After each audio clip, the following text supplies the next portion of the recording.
Humans walk away quietly. The Galactic Council chamber was always loud.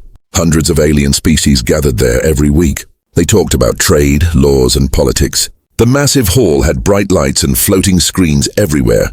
But today, something felt different. Ambassador Zekthor walked into the chamber. His 4 eyes scanned the room. Then he noticed it. The human section was empty. 20 seats all vacant. Dust covered the desks. The lights above those seats were turned off. Where are the humans? He asked another ambassador. The other alien shrugged. I don't know. Maybe they're late. But the humans were never late. They were always on time, always prepared, always helpful. The meeting started without them. Hours passed. Still no humans. Zekthor felt worried. Something was wrong. After the meeting, he checked his messages. Nothing from Earth. Nothing from human colonies. He called his human contact, Dr. Sarah Chen. The line was dead. He tried again. Still nothing. Zekthor wasn't the only one worried. Across the galaxy, aliens were trying to contact humans. Every call went unanswered. Every message bounced back. It was like humans had vanished into thin air. The news spread fast. Humans are gone! Some aliens laughed. They're probably sulking somewhere, one trader said. They'll come back begging soon. But days passed. Then weeks. The silence continued. Zekthor decided to investigate. He looked through old records. He found the last council meeting humans attended. It was 6 months ago. He played the recording. On screen, Ambassador Sarah Chen stood at the podium. Her face was tired. Her voice was calm but firm. For the last time, we ask you to stop, she said. Stop attacking our trade ships. Stop ignoring our complaints. Stop breaking treaties. The council members had laughed. Some made jokes. One large alien stood up and shouted, "What will you do, human? You need us more than we need you." Sarah looked at them all. She didn't get angry. She just smiled sadly. "You really believe that, don't you?" Then she packed her things and left. The other human ambassadors followed her. They walked out quietly. No drama, no speeches. They just left. Zekthor felt cold. That was 6 months ago. Nobody paid attention. Everyone thought humans would return the next week. But they never did. Now the consequences were starting to show. At the Meridian space station, machines began breaking down. Chief Engineer Kortak stared at the malfunctioning gravity generator. "Where's the human repair team?" he asked. "Gone, sir," his assistant replied. "They left weeks ago." "Well, call someone else." "Sir, only humans know how to fix this model. They designed it." The gravity flickered. Workers floated helplessly. Cortax realized the problem was bigger than one machine. On planet Zeronim, hospitals faced a crisis. Dr. Valish looked at her empty medicine storage. "Where are the human vaccines?" she demanded. "No shipments, doctor," the nurse said nervously. "Human cargo ships stopped coming." "What about other suppliers?"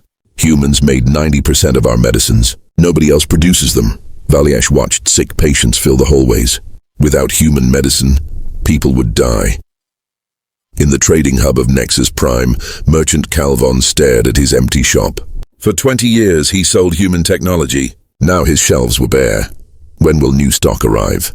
A customer asked. Calvon shook his head. "I don't know.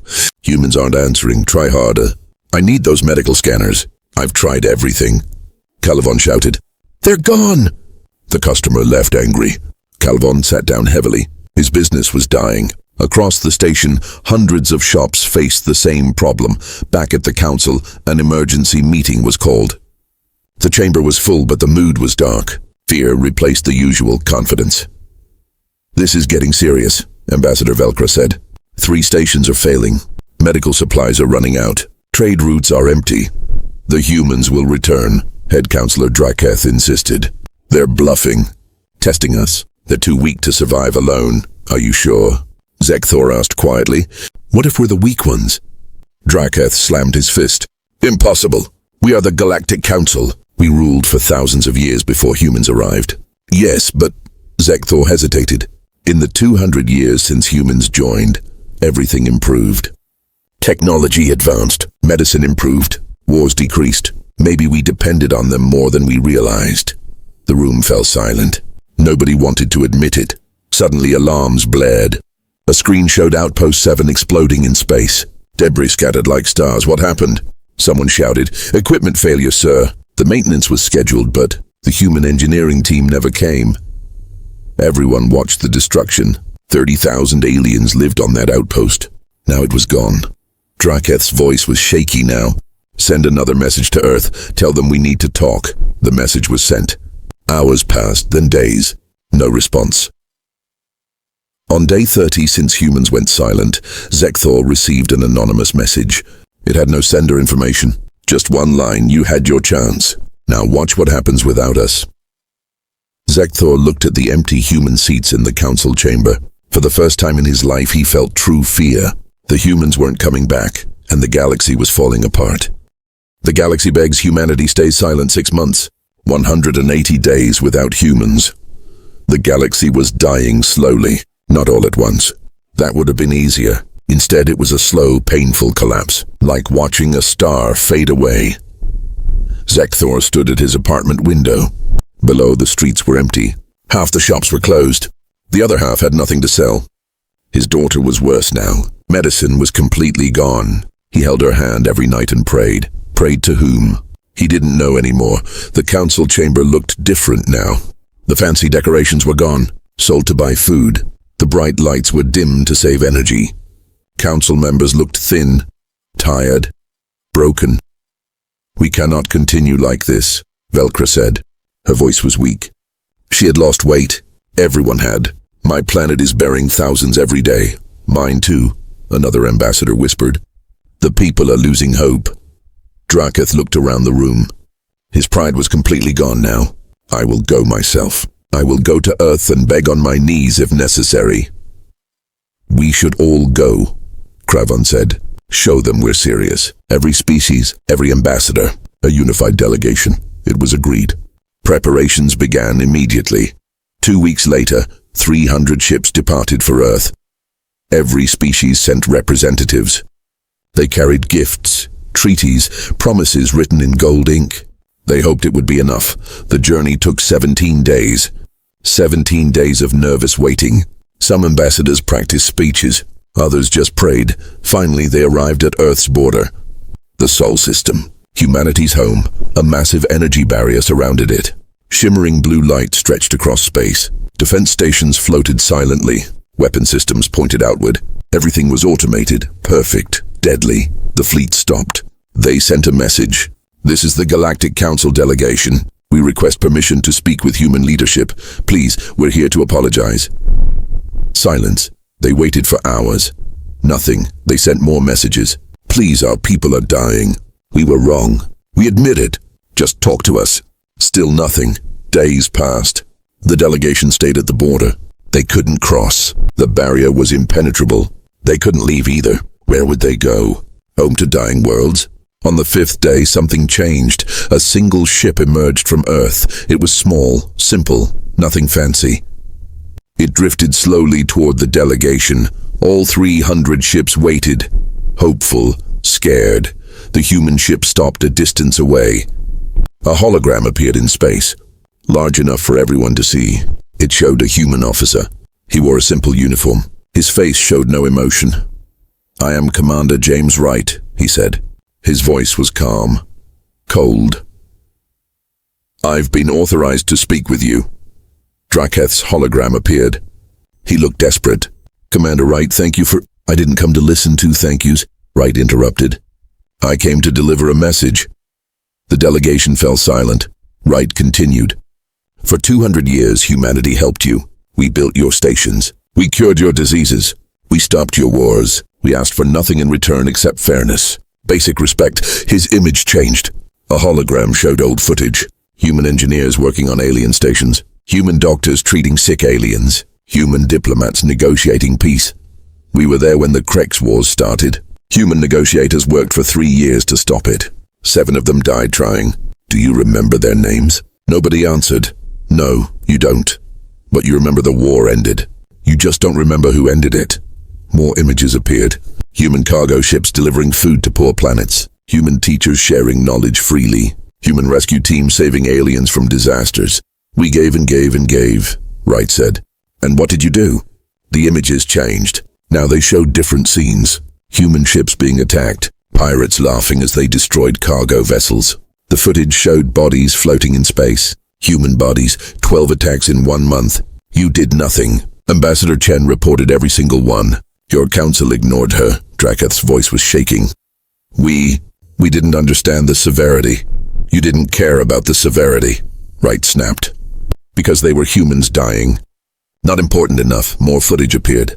Council meetings where humans were mocked.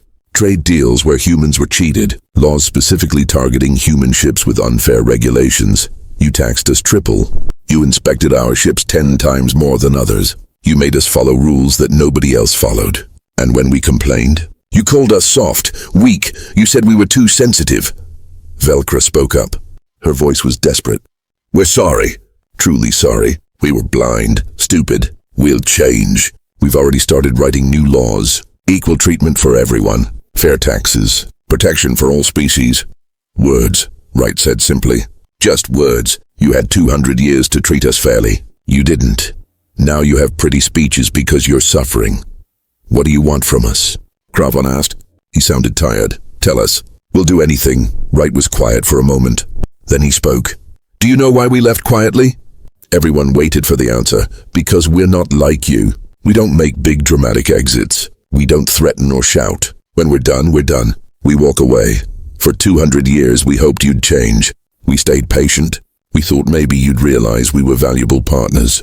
Not servants. Not tools, partners. His voice grew harder. But you never learned. So we left. We gave you what you said you wanted. A galaxy without humans. We can't survive without you. Draketh shouted. Is that what you want to hear? You win. You were right. We need you, please. Wright's expression didn't change. You don't need us. You need what we provided. There's a difference. What does that mean? Velcro asked. It means you must learn to value people, not just services. You must learn to treat others fairly, not because you need them, but because it's right. Cravan stepped forward. How do we prove we've changed? Tell us. We'll do it. Wright looked at them all. 300 ships, hundreds of species, all desperate, all helpless. Fix your own problems, he said. Rebuild your stations without exploiting anyone. Create medicine without stealing research. Stop wars without needing us to hold your hands. Prove you learned something from this. That will take years. Someone shouted. Decades. People are dying now. Yes, Wright said simply. People are dying. Now you understand how we felt when our people died and you did nothing. The words hit like a physical blow. The truth was painful, unbearable. When you've proven you've changed, maybe we'll talk again. Maybe. Please, Draketh begged. Tears ran down his face. A council leader crying in front of everyone. I have children, grandchildren, they're sick. They need medicine. I'm not asking as a counselor. I'm asking as a grandfather. Please. Wright's expression softened slightly. Just slightly. I have children too. So did the crew of transport ship Meridian. Remember them? Pirates killed everyone. 15 crew members. 4 of them were parents. You never sent condolences, never investigated, never cared. Draketh had no response. Part 3. The galaxy begs, humanity stays silent 6 months. 180 days without humans. The galaxy was dying slowly, not all at once. That would have been easier. Instead, it was a slow, painful collapse, like watching a star fade away. Zekthor stood at his apartment window. Below, the streets were empty. Half the shops were closed. The other half had nothing to sell. His daughter was worse now. Medicine was completely gone. He held her hand every night and prayed. Prayed to whom? He didn't know anymore. The council chamber looked different now. The fancy decorations were gone, sold to buy food. The bright lights were dimmed to save energy. Council members looked thin, tired, broken. We cannot continue like this, Velcro said. Her voice was weak. She had lost weight. Everyone had. My planet is burying thousands every day. Mine too, another ambassador whispered. The people are losing hope. Draketh looked around the room. His pride was completely gone now. I will go myself. I will go to Earth and beg on my knees if necessary. We should all go, Cravan said. Show them we're serious. Every species, every ambassador, a unified delegation. It was agreed. Preparations began immediately. 2 weeks later, 300 ships departed for Earth. Every species sent representatives. They carried gifts, treaties, promises written in gold ink. They hoped it would be enough. The journey took 17 days. 17 days of nervous waiting. Some ambassadors practiced speeches, others just prayed. Finally, they arrived at Earth's border. The Sol system, humanity's home, a massive energy barrier surrounded it. Shimmering blue light stretched across space. Defense stations floated silently. Weapon systems pointed outward. Everything was automated, perfect, deadly. The fleet stopped. They sent a message. "This is the Galactic Council delegation. We request permission to speak with human leadership. Please, we're here to apologize." Silence. They waited for hours. Nothing. They sent more messages. "Please, our people are dying. We were wrong. We admit it. Just talk to us." Still nothing. Days passed. The delegation stayed at the border. They couldn't cross. The barrier was impenetrable. They couldn't leave either. Where would they go? Home to dying worlds? On the 5th day, something changed. A single ship emerged from Earth. It was small, simple, nothing fancy. It drifted slowly toward the delegation. All 300 ships waited, hopeful, scared. The human ship stopped a distance away. A hologram appeared in space, large enough for everyone to see. It showed a human officer. He wore a simple uniform. His face showed no emotion. The Galactic Council's biggest mistake. 90 days had passed since the humans disappeared. The galaxy was in chaos. Zekthor sat in his office, watching news reports from across the galaxy. Every screen showed the same thing: disaster, pain, collapse. On Channel 7, a reporter stood outside a burning hospital. "Without human vaccines, the Corvan plague is spreading. Thousands are dying every day."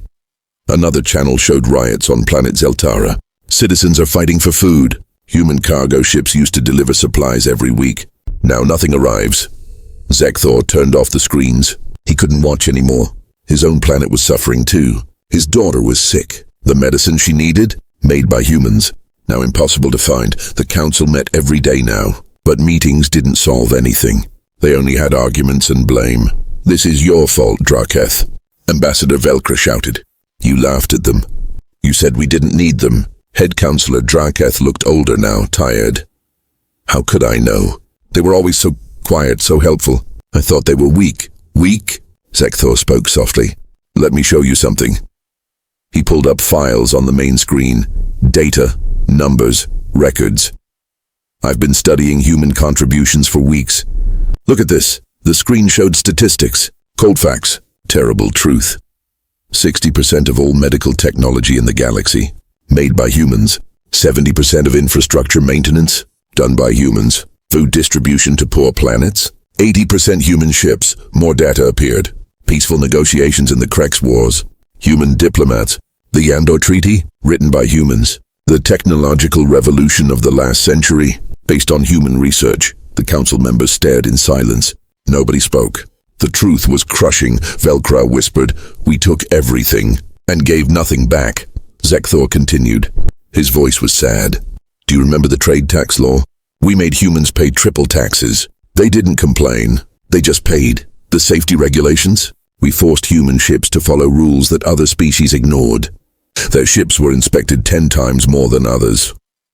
And when pirates attacked human cargo ships, what did we do?" Zekthor looked around the room. "Nothing. We said it was their problem." Draketh put his head in his hands. "I remember. Ambassador Chen came to me personally. She showed me reports of 12 attacks in 1 month. I told her humans should hire better guards. Her ship was attacked the next week," Zekthor said. 3 crew members died. She reported it. You never responded." The silence was heavy, guilty, shameful. Young Ambassador Cravon stood up. He was new to the council. "My father told me stories about the dark times, before humans joined the council. Do you remember? Wars every decade, famines, plagues, we were destroying ourselves." He looked at the older members. "Then humans came. They shared technology freely. They stopped wars with smart words, not weapons. They fed hungry planets without asking for payment. And how did we thank them? Nobody answered. We called them soft, weak, boring. We made jokes about them. We cheated them in trade deals." Cravon's voice grew stronger. "We treated them like servants, not partners." A message alert beeped. Everyone jumped. Was it from Earth? The communication officer checked. "Sir, Space Station 42 is requesting emergency evacuation. Life support is failing. Send repair teams, Dracoth ordered. Sir, we don't have teams. Human engineers always handled life support systems. Our people don't know how. Dracoth closed his eyes. How many people on that station? 50,000, sir. 50,000 lives. And they couldn't save them. The room felt cold. We must contact Earth, Velcro said. We must apologize. Beg if necessary. Dracoth nodded slowly. His pride was broken. Prepare an official apology. Offer them anything. Better trade terms. Council seats with full voting power. Access to our military resources. Whatever they want. The apology took 3 days to write. Every word was checked and rechecked. It was honest, humble, desperate. To the humans of Earth and all human colonies, we, the Galactic Council, formally apologize. We were wrong. We treated you unfairly. We took your help for granted. We need you. Please come back. Name your terms. We will agree to anything. The message was sent. Then they waited. Hours became days. Days became a week. Finally, a response arrived. The council chamber was packed. Everyone wanted to hear Earth's reply. Would humans forgive them? Would they return? Zekthor opened the message. It was short, very short. His heart sank as he read it aloud. Apology received. Apology noted. Not accepted. You called us weak. You said you didn't need us. Prove it. Survive without us. Maybe then you'll understand our value. The message ended. That was all. No negotiation. No mercy. Nothing. Dracoth stood up angrily. How dare they? After everything we what? Kravon interrupted. After everything we did to them? They have every right to refuse us. We're dying out here. And they died too. Remember the cargo ship crew? The colony that was abandoned? The diplomats who were murdered while we did nothing? Kravon was shouting now. They suffered for years. Now we suffer for months and we can't handle it. Dracoth had no answer. Velcro looked at the empty human seats. What do we do now? Zekthor thought about his sick daughter, about the dying stations, the spreading plagues, the collapsing economy. We do what they said. We survive, we learn, and we pray they give us a second chance. On the main screen, another report came in. The Nexus trade hub had collapsed economically. 2 million people were unemployed overnight. Far away on Earth, human ambassador Sarah Chen watched the same reports. Her team sat around her. They monitored everything, every message, every crisis. They're suffering, one team member said. Maybe we should help. Sarah's face was hard, emotionless. Not yet. They need to understand, really understand. This isn't punishment. This is education. How long? Another asked. Sarah looked at her monitor. She saw the desperation, the pain. Part of her wanted to help immediately. But she remembered the years of insults, the dead crew members, the ignored complaints. A little longer, she said quietly. They need to learn that kindness is not weakness, and that we were never the ones who needed them. She turned off the screen. Let them figure it out. Outside her window, Earth was peaceful, beautiful, thriving. Humans had built their own paradise. They didn't need the galaxy, but the galaxy desperately needed them.